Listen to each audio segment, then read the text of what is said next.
Vikinzi nikada nisu nosili šljemove sa rogovima. To je izmišljotina iz 19. vijeka, uglavnom zbog opere i umjetničkih prikaza. Pravi vikinški ratnici nosili su jednostavne metalne šljemove, bez ikakvih rogova, jer bi im samo smetali u borbi.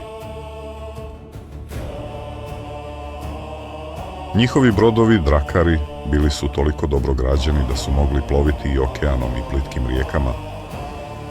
Zato su ih se svuda plašili.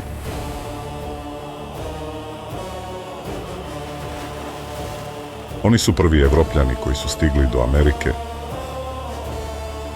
Leif Erikson je sletio u Sjevernu Ameriku oko 500 godina prije Kolumba. Često bi potpuno spalili naselje da ostave poruku da se zna ko su i da se sve brže predaje sljedeći put kada se pojave na horizontu. Pojedini ratnici bi kačili kosti i lobanje ubijenih protivnika na brod ili opremu. Ne kao ukras, nego kao upozorenje svima koji ih vide iz daljine.